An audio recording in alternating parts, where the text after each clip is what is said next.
Good morning friends. स्वागत आहे तुमचं आजच्या प्री मार्केट रिपोर्टमध्ये. तर मग मित्रांनो, कसा राहील आजचा दिवस जाणून घेण्याचा प्रयत्न करूयात. मित्रांनो, काल रात्री TCS आणि इन्फोसिसचे रिझल्ट्स आले की जे खूप अवेटेड होते आणि लोक फार त्यांची वाट पाहत होते. परंतु मित्रांनो, रिझल्ट्स जरी एक्सपेक्टेशनच्या थोडेसे चांगले आलेले असले तरी जनरल जर पाहिले तर रिझल्ट्स काही आउटस्टँडिंग परफॉर्मन्स असा नाही आहे. रिझल्ट एकदमच सो अँड सो आहेत. म्हणावे अशात काही चांगले रिझल्ट्स लागलेले नाहीत. आता मार्केट याला कसं रिॲक्ट करतं हे पाहणं जास्त गरजेचं ठरेल. तर मग आता आपण जर US इन्फ्लेशन डेटाचा जर मागोवा घेतला तर त्याच्यामध्ये आपल्याला असं दिसतं की US इन्फ्लेशन डेटा हा ठीकठाक लागलेला आहे. जास्त काही प्रॉब्लेमॅटिक नाही आहे आणि त्यामुळेच काल US मार्केटसुद्धा चांगल्यापैकी शूटअप झालं होतं. पॉझिटिव्हमध्येच ते क्लोज झालेलं आहे. आता जर आपण बाकीच्या सगळ्या गोष्टी पाहिल्या, युरोपियन मार्केट वगैरे, तर सगळं ठीकठाक आहे. परंतु आपल्याकडे गेले 3 दिवसापासून जे फॉरेन इन्स्टिट्यूशन्स आहेत तर ते सतत सेल करतायत. मग याचा अर्थ काय होतो? याचा अर्थ मित्रांनो असा होतो की आपल्याकडे जे डोमेस्टिक इन्स्टिट्यूशन्स आहेत ते बाय करतायत आणि जे फॉरेन इन्स्टिट्यूशन्स आहेत ते सेल करतायत.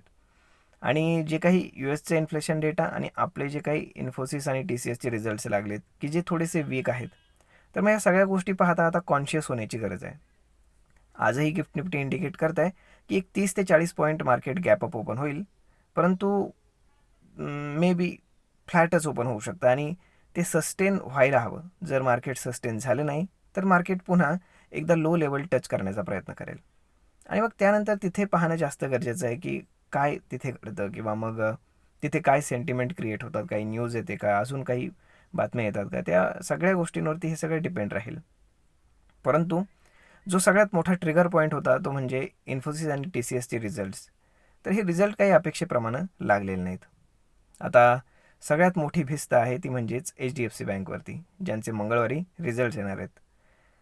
मे बी आता होप तर हीच आहे की HDFC बँकने चांगलं परफॉर्मन्स द्यावं.